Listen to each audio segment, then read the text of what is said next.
Ассалаумағалейкум, құрметті достар.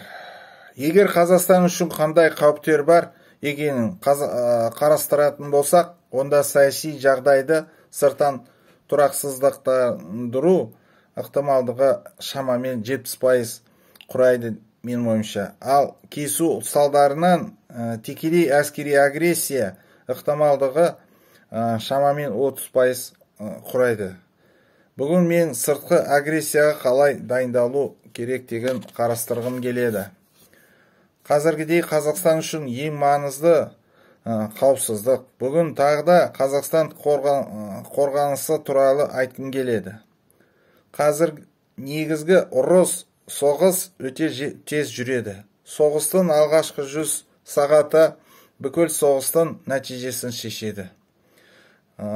Алғашқы 100 сағат ішінде жау басып алған аумақтар жаудан босату 5-10 есе қиын болады. Сондықтан бізге жақсы қорғалған бекіністі аудандар салу керек. Жау әскерлерінің басып кіруі мүмкін жерлерде.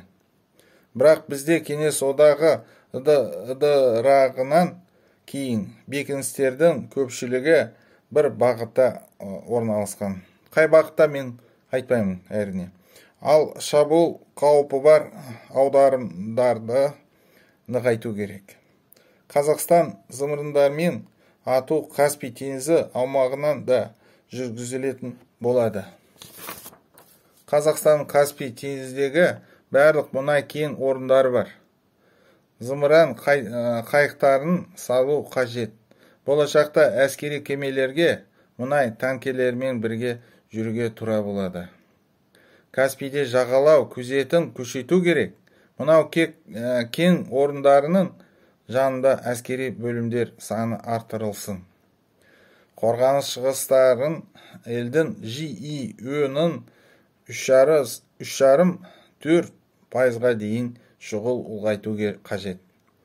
Әскер санын 150 мың, 200 мыңға дейін сарбаз мен офицер дейін көбейту керек. Тағы дайындау керек. 350 мың әскер резервшілердің жылына бір рет резервшілермен әскери жиындар өткізу керек.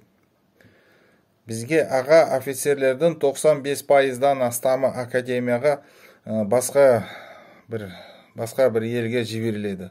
Онда оларды біреу тексеріп жатыр ма? Немен оқып жатыр олсын?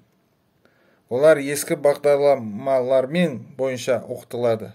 Осы академиялардан кейін бұл офицерлер өз отанның нағыз патриоттары болып қала ма не? Қайтып орала ма не? Қаңтардағы оқиғалар Қазақстан егемендігін барлығы бірдей қолдамайтынын көрсетті. Оның ішінде осыған байланысты біздің армияда біз заманауи қару-жарақпен қайта жарақтандыру бағдарламасын қабылдай алмаймыз. Қазақстан армиясында тазартуды бастау керек. Қазақстанның егемендігін қолдайтындардың қана қалдыру қажет. Жақында таксиге отырдым. Такси жүргізушісі маған шетелдік геолокация жүйесін мақтады. Ол мұны қалай жақсы айтты. Ой, қалай жақсы. Мен оған айттым, жауап бердім. Егер соғыс басталса, бұл шетелдік геолокация біздің нысандарымызға зымырандар мен снарядтарды бағыттау үшін қолданылатынын түсіндіре бастадым. Соған айттым. Себебі бұл жүйелері біздікі емес жүйесі. Қазақстанда Байқоңыр ғарыш айлағы бар. Бірақ жерсеріктік жойғастыру жүйесі жоқ. Қазақстандық жүйесі жоқ. Жақында Байқоңырдың Ангола спутнигі ұшырылғанын оқыдым. Байқоңырдың африкалық Анголаны ұшырып жібереді, ал қазақстандық спутниктер неге ұшырып жібермейді? Байқоңырдан біз тек қана ұлы қалдықтарды қалады бізге, қазақтарға.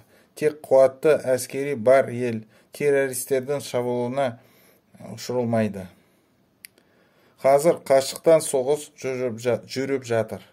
Заманауи қару-жарақ сатып алу керек. Мысалы, ескі Кеңес одағынан қару-жарақ ураган реактивті жүйелері. 30 километрге атады. БМ 21 град 21 километр атады. САУ 19 километрге дейін атады. Ал шетелдік шведтік артиллеристік жүйелері Арчер 20 километр 60 километрге дейін атады. Американдық Хаймерс 300 километрге дейін атады. РМР шетелдік жүйесі 140, РМР 140. 200-ден бастап 500 километрге дейін атылады. Кім жеңеді деп ойлайсыз? Қалай қарайсыз? Кім жеңеді? Шұғыл түрде әуе шабуылына қарсы қорғаныс жүйелерін тексеру керек бізге. Мүмкін диверсия фактілері болған шығар. Біз бомбадан баспаналар салуымыз керек. Алматыда адамдар баспана алатындай тереңдігі 20 метрден бастап болатын метро станцияларын салу керек. Егер әскери қоқтағыс болса, онда Қазақстан ешкі жағынан шайқалады. Қаңтардағы оқиғалар осылай көрсетті. Бұл таза сыртқы арнайы операция болды. Бізге ақпараттық кеңістікті бақылауға алу керек. Лаңкестер Қазақстанға ақпараттық шабуыл жасайды. Олар халықты билікке қарсы қояды. Сонда армия террористерге қарсы тұра алмайды. Халықтың ел басшылығына деген сеніміне нұқсан келтіреді. Біз қазір мұны бәрін көріп отырмыз ғой, бастайды олар. Мамандар 25 миллионнан астам халқы бар елді басып алу қиын деп санайды. Қазір Қазақстанда 20 миллионға жуық адам тұрады. Сондай-ақ бізде бірнеше миллион гастарбайтер жұмыс істейді. Қазақстан азаматтығын алғысы келетіндер қазір көп. Егер әскери қақтығыс жағдайында басқа елдің азаматы Қазақстан үшін соғысатын болса, онда оларға азаматтық беру туралы заң қабылдау керек. Жарақат алған жағдайда оларға басқа елдің адам өмір бойы зейнетақымен қамтамасыз ету керек. Біздің ата-бабаларымыз ержүрек батырлар бүкіл әлемді жаулап алған. Ал қазір біздің жауларымыз қазақтарды бәрінен қорқатын қорқақ қойындарға айналдырғысы келеді. Біз бұған жол бермеуіміз керек, жіктер. Назарыңызға рахмет, сау болыңыз.